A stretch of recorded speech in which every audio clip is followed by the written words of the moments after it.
오늘도 이곳에 함께 모여 하나님께 예배드리고 계신 여러분 모두에게 우리 주님의 은혜와 평화가 넘치시기를 바랍니다. 지난주에 이스라엘은 여리고성에서의 범죄를 회개함으로써 아이성과의 두 번째 전투에서 승리할 수 있었습니다. 그런데 오늘 본문을 보면 이스라엘은 그 승리의 기세를 몰아 곧장 다음 성으로 진격하지 않고 대신 아이성에서 북쪽으로 30km나 떨어진 에발산으로 갑니다. 그리고 거기서 제단을 쌓죠. 그럼 여러분, 왜 오늘 이스라엘은 갑증 승리 뒤에 군대의 전열을 정비하지 않고 왜 굳이 먼 곳까지 찾아가서 예배를 드리는 것일까요? 오늘 본문을 통해서 우리는 값진 승리를 거둔 직후에 우리가 어떠한 태도와 자세를 가져야 하는지에 대해서 한번 알아보도록 하겠습니다. 먼저 오늘 본문의 내용입니다. 에발산에 이른 이스라엘은 모세의 율법책에 기록된 대로 새 연장으로 다듬지 않은 돌로 제단을 쌓습니다. 그리고 거기서 번제와 화목제를 드리죠. 그리고 여호수아는 모세의 율법책을 새로운 돌에 기록하고 모든 백성들을 하나님의 언약궤 앞에 세워 그들 앞에서 율법을 낭독합니다. 그런데 그때 여호수아는 백성들을 반으로 나누어서 절반은 에발산 앞에, 절반은 그리심산 앞에 세우고 복과 저주에 관한 율법을 낭독하죠. 거기까지가 오늘 살펴볼 내용입니다. 먼저 30절과 31절을 보겠습니다. 에발산에서 이스라엘은 모세의 율법책에 기록된 대로 쇠 연장으로 다듬지 않은 돌로 제단을 쌓죠. 여러분, 이것은 인위적인 가공을 배제하고 하나님께서 창조하신 창조물 그대로의 거룩함을 유지하려는 신앙의 자세를 의미합니다. 다시 말하면 우리 인간의 기교나 노력을 자랑하지 않고 하나님께서 창조하신 그대로의 모습으로 하나님 앞에 나아가는 것을 의미하죠. 여러분, 과거의 전쟁의 모습을 보면 전쟁에서 승리한 군사들은 의기양양하게 백성들에게로 돌아와 승전보를 외치기도 하고 전쟁에서 얻은 전리품들을 나누며 자신들이 얻은 그 승리의 공을 지켜 세우는 것이 일반적인 전쟁의 풍습이었습니다. 전쟁의 승리에 공치사를 해댔다는 것이죠. 그러한 공치사의 모습은 당시 신앙인들 또한 마찬가지였습니다. 여러분, 이 여호수아는 바벨론 포로기에 쓰였다고 했습니다. 그런데 이스라엘은 그 이전에 다윗과 솔로몬 시대 때부터 이어진 왕정 시대 때부터 수많은 전쟁을 치렀죠. 그리고 그 전쟁들에서 수많은 승리도 거뒀습니다. 그래서 그때 이스라엘의 장군들과 왕들은 백성들에게 돌아와서 자신들이 이끈 승리를 공치사하고 또 거기서 얻은 전리품들로 제단을 화려하게 꾸몄습니다. 그것이 바벨론 포로기 이전의 이스라엘의 모습이었습니다. 그런데 오늘 본문에 나오는 이스라엘은 그런 공치사를 자제하고 또한 전쟁을 통해 얻은 전리품들로 제단을 꾸미지 않습니다. 그리고 율법책에 기록된 대로 자연에서 난 다듬지 않은 그대로의 돌로 제단을 쌓죠.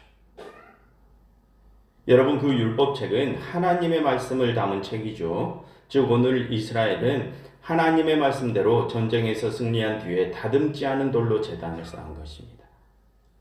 그럼 여러분, 왜 하나님께서는 그렇게 명령하신 것일까요? 그것은 이 전쟁에서의 승리가 그들의 공로 때문이 아니었음을 가르치기 위함입니다. 여러분, 우리가 하나님께 드리는 이 예배에 우리의 공로가 조금이라도 들어가는 순간 그것은 더 이상 온전한 예배가 될 수 없습니다. 여러분, 하나님께서는 우리가 당신이 창조하신 그대로의 모습으로 당신 앞에 나아오길 바라십니다. 우리가 예배당을 거대하게 짓고 예배당을 화려하게 꾸미는 것을 하나님은 바라지 않으시죠. 왜 그러실까요? 그렇게 우리가 이 예배를 화려하게 치장하는 것이 우리의 공로를 하나님 앞에 내세우는 것이기 때문입니다. 여러분, 우리는 하나님께서 우리에게 베푸신 은혜에 대하여 감사의 마음을 표현하기 위해서 이 예배당을 좋고 예쁘게 꾸미죠. 그런데 그때 우리는 착각에 빠지기도 합니다. 우리가 그렇게 이 예배당을 예쁘게 꾸밀 때 우리는 우리가 노력해서 얻은 물질들로 이 예배당을 좋게 꾸민다고 착각에 빠집니다. 그런데 여러분, 우리에게 주어진 그 물질들이 정말로 우리의 노력에 의해서 얻은 것들입니까? 여러분, 성경에서 뭐라고 말합니까? 우리의 모든 필요는 누가 채워주신다고요? 하나님이 채워주신다고 하죠. 그럼 여러분, 지금 이 예배당은 누가 우리에게 채워주신 것들로 만들어진 것입니까? 다 하나님께서 우리에게 채워주신 것들로 만들어진 것입니다. 여러분, 이 세상의 모든 물질들은 원래 다 하나님의 것입니다. 그런데 그 하나님의 것을 우리가 우리의 것인 양 착각하고 그것을 다시 하나님께 드린다고 생각하는 것이 옳은 말입니까? 하나님의 것으로 하나님께 감사를 드린다는 것이 맞는 말이라는 것입니다. 여러분, 이 세상의 물질들을 하나님께 아무리 많이 갖다 바친다고 한들 하나님께서는 그것으로 감동받지 않으십니다. 왜 그렇습니까? 그렇게 바쳐진 것들이 원래 하나님 당신의 것들이기 때문입니다. 여러분, 하나님이 우리에게 원하시는 것은요, 이 세상의 물질들이 아닙니다. 하나님께서 창조하신 우리의 모습 그 자체입니다. 여러분, 그것은 우리가 우리의 모든 삶을 하나님 앞에 내어드림을 의미합니다. 그리고 우리가 그렇게 우리의 삶을 하나님 앞에 내어드리는 것은 하나님이 우리의 주인이시자 우리의 창조주이심을 우리가 인정한다는 것을 또 의미하고, 그래서 하나님께서는 이 세상의 물질이 아니라 우리가 당신께서 창조하신 그대로의 모습으로 당신 앞에 나오길 바라시는 것입니다. 여러분, 오늘 이 내용은 바벨론 포로기에 있던 이스라엘 백성들에게 들려졌다고 했죠. 그런데 그 바벨론 포로기 직전에 이스라엘은 전쟁에서 얻은 전리품으로 예배당을 멋들어지게 짓고 예배를 드렸다고 했습니다. 그럼 여러분, 왜 하나님께서는 그 다음 세대들에게, 바벨론 포로기에 있는 세대들에게 오늘 이야기를 들려주신 것일까요? 이전에 너희 조상들이 왜 패망했는지 아느냐? 그들이 나의 성전을 더럽혔기 때문이다. 그들은 내가 그들에게 준 것들을 내 앞에 다시 가져와서 마치 그것들이 자신들의 공로로 얻은 것이 마냥 의시됐다. 그리고 그것이 나에 대한 감사라고 표현했다. 그들에게 이 성전은 자신들의 공로를 자랑하는 자리였고 그곳에 나는 없었다. 그래서 그들이 패망한 것이다 라는 것을 알려주시기 위해 오늘 본문을 들려주시는 것입니다. 그것을 알려주시기 위해 하나님은 그들에게 아주 오래전 여호수아 시대의 선조들이 어떻게 온전한 예배를 드렸는지에 대해서 들려주신 것이죠. 여러분, 지금 우리도 그것을 명심해야 합니다. 우리가 이 예배 전에 가지고 나올 것은 바로 우리 자신입니다. 우리는 하나님께서 창조하신 우리 자신을 하나님 앞에 온전히 내어드리기 위해서 이 예배 전에 나오는 것입니다. 우리가 아무리 이 예배당을 화려하게 꾸미고 성대한 예배를 드린다고 한들 우리가 우리 자신을 하나님께 내어드리지 않는다면 하나님께서는 그 예배를 받지 않으십니다. 하나님께서 주신 것들로 이 예배당을 아무리 화려하게 치장한들 그것은 하나님에 대한 감사가 아니라 우리의 공치사를 하는 것이기 때문입니다. 그러니 우리가 온전한 예배를 드리길 원한다면 이 예배의 전에서 우리의 공로를 내세우지 말고 오직 우리 자신을 하나님 앞에 내어 드려야 한다는 것을 우리는 명심해야 할 것입니다. 그리고 이스라엘은 이 에발산에서 번제와 화목제를 드리죠. 그 중에서 번제는 죄 사함과 하나님에 대한 전적인 헌신을 위해서 드리는 제사입니다. 그리고 화목제는 하나님과 공동체 전체의 하나됨을 위해서 드리는 제사죠. 즉 오늘 이스라엘이 에발산에서 드린 이 예배는 거룩하신 하나님과의 관계를 회복하는 예배였던 것입니다. 여러분, 이제 막 아이성 전투에서 승리를 거둔 이스라엘이 오늘 하나님과의 관계 회복을 위한 예배를 드렸다는 것은 그 승리가 자신들의 공로가 아니라 오직 하나님의 공로에 있음을 고백하는 행위였습니다. 오늘 그들은 하나님 앞에 온전한 예배의 표본을 보여준 것이죠. 그처럼 오늘 이스라엘은 자신들의 삶의 승리가 오직 하나님께 달려 있음을 보여줍니다. 그렇기에 그들은 승리를 거둔 직후에 먼 길을 돌아서 하나님의 앞에 나와 무릎을 꿇은 것이죠. 여러분, 우리의 삶은 오직 하나님께 달려 있습니다. 그러니 우리는 우리에게 큰 승리가 찾아오든 큰 실패가 찾아오든 그런 것들에 연연하지 않고 무슨 일이 우리에게 닥치든 하나님 앞에 나의 삶을 내어드리는 자세가 필요하다는 것을 우리는 반드시 기억해야 할 것입니다. 그래서 오늘 여호수아는 모세의 율법책을 이 에발산에서 다시 한번 기록하고 그 말씀을 모든 백성들 앞에 또 낭독합니다. 여러분 32절부터 34절을 보시면 이 에발산에서 여호수아가 모세의 율법책을 새로운 돌에 기록했다고 하죠. 여러분 이 에발산은 예전에 하나님의 부르심을 받았던 아브라함이 하나님이 약속하신 땅에 처음으로 제단을 쌓았던 세겜이라는 지역에 있는 산입니다. 그리고 그 세겜이라는 지역은 하나님께서 약속하신 땅 가나안 땅의 중심에 있는 지역이죠. 그처럼 약속의 땅 가나안 땅의 중심부에서 오늘 여호수아는 하나님의 말씀을 다시 한번 새기고 모든 백성들 앞에서 낭독합니다. 무슨 뜻입니까? 이제 이스라엘 자신들은 이 약속의 땅에서 자신들의 뜻이 아니라 오직 하나님의 뜻대로만 살아갈 것임을 맹세한 것입니다. 이 땅을 얻은 것에 자신들의 공로는 없고 오직 하나님의 공로만 있으니 이제 이 땅에서 살아가는 것도 오직 하나님의 뜻대로만 살아가겠다고 다짐하는 것이죠.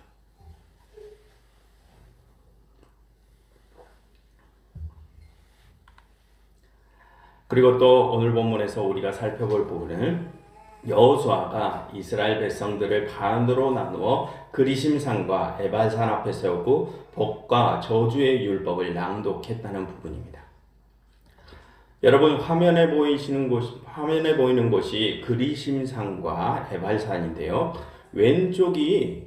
화면에 왼쪽에 보이는 산이 그리심산이고 오른쪽이 에발산입니다. 그리고 그 가운데 있는 도시가 세겜이죠. 여러분 신명기 27장을 보면 여호수아가 하나님의 저주의 율법을 낭독하면 에발산 앞에 선 백성들이 아멘으로 화답하고 여호수아가 복의 말씀을 율법을 선포를 하면 그리심산 앞에 선 백성들이 아멘으로 화답했다고 기록되어 있습니다. 화면에 보듯이 오른쪽 에발산은 거의 민둥산이라 저주의 이미지와 어울리고 왼쪽 그리심산은 푸른 초목들이 조금 있죠. 그래서 복의 이미지와 어울려서 복이 선포된 산입니다. 그런데 여러분 우리가 이 복과 저주의 선포에 대해서 작은 오해를 가지고 있는데요. 그것은 에발산 밑에 선 지파들이 저주를 받은 백성들이고 그리심산 밑에 선 지파들이 복을 받은 백성들이다 이렇게 생각하는 오해입니다. 여러분 오늘 본문과 아까 말씀드렸던 신명기 27장의 내용은 그러한 내용이 아닙니다. 여러분 화면에 보듯이 사람들이 사는 세겜은 그 에발산과 그리심산 사이에 있죠. 그리고 여호수아는 이스라엘 백성들을 둘로 나누어 그리심산과 에발산에 세웁니다. 그리고 그 두 산 앞에 선 이스라엘 백성들에게 복과 저주의 율법을 낭독하죠. 그러니 그들이 화답합니다.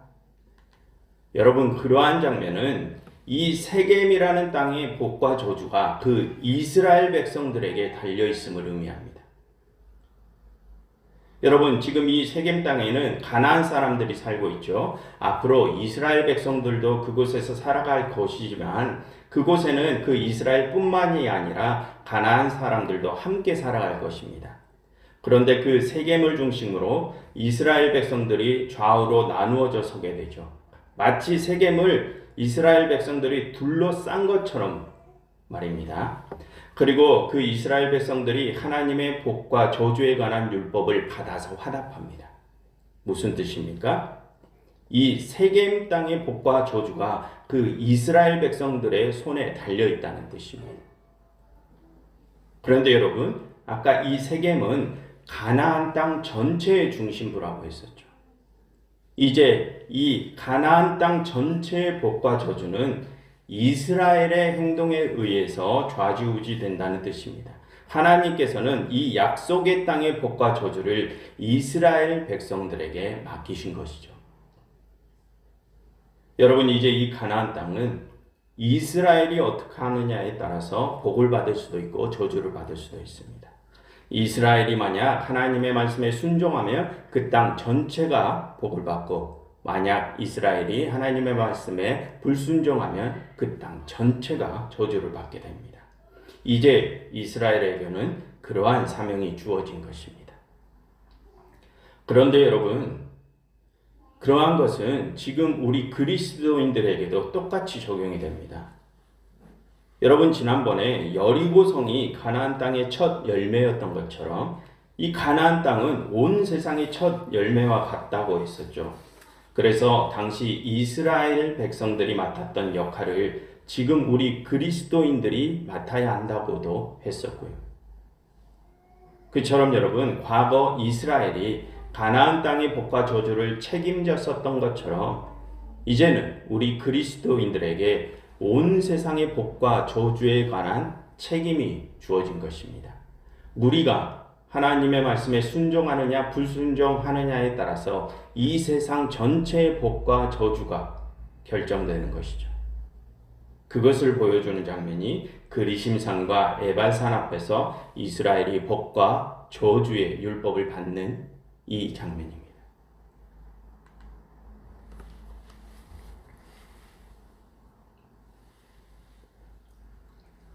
여러분, 오늘 하나님께서는 아이성 전투에서 승리한 이스라엘 백성들을 에발산으로 부르셨습니다. 승리의 기세를 몰아서 다음 성으로 진격하지 않게 하시고 그들을 진정시키시고 세겜으로 부르시어 그곳에서 당신 앞에 예배하게 하셨죠. 말씀드렸듯이 그 세겜은 하나님이 이스라엘에게 약속하신 땅 가나안 땅의 중심부였습니다. 그것에서 오늘 하나님이 그들에게 예배를 명하신 것은 이제 그 가나안 땅에서 살아갈 그들이 그들의 삶을 하나님 당신께 내어드리게 하기 위함이셨죠. 또한 이제 그 가나안 땅에서 살아가게 될 그들에게 사명을 주시기 위함이기도 하셨습니다. 그 사명은 이제 그 가나안 땅 전체의 복과 저주를 그들 손에 맡긴다는 사명이었습니다. 그처럼 오늘 하나님께서는 이스라엘을 가나안 땅 중심에 세우시며 그들로 하여금 그들의 삶을 당신께 내어드리게 하시고 그 땅 전부를 그들의 손에 맡기신 것입니다. 여러분, 하나님께서 우리를 이 예배의 전으로 부르신 건 역시 마찬가지입니다. 여러분, 하나님께서는 지난 날들의 우리의 삶에서 수많은 승리의 순간들을 주셨죠. 많은 고난과 역경도 있었지만 우리의 지난 날들을 돌아보면 결국 하나님께서는 우리에게 승리의 기쁨을 맛보여 주셨지 않습니까? 그렇게 하나님께서는 우리에게 그 승리의 기쁨을 맛보게 하시고 그리고 우리를 이 예배의 전으로 부르셨습니다. 그것은 지난날에 우리가 맛보았던 그 승리가 우리의 공로 때문이 아니었음을 깨닫게 하기 위함이십니다. 그 승리는 오직 하나님의 공로로 얻을 수 있는 승리였음을 깨닫게 하기 위함이셨죠. 그래서 하나님께서는 이 예배 전에 우리를 부르시어 그것을 가르치시고 우리로 하여금 앞으로의 우리의 삶도 오직 당신께 의탁하게 하시는 것입니다. 그러니 우리는 이 예배를 통하여 우리를 승리로 이끄신 그 하나님의 공로를 돌아보면서 앞으로의 우리의 삶을 온전히 하나님 앞에 내어드릴 수 있어야 합니다. 그런데 여러분, 하나님이 이 예배를 통하여 우리의 그 삶을 받으시는 것은 또 다른 목적이 있습니다. 그 목적은 삶 전체를 당신께 내어드린 그런 우리를 통해서 이 세상 전체에게 복을 주시기 위함입니다. 그것을 위해 하나님은 우리를 이 예배의 전으로 부르신 것입니다.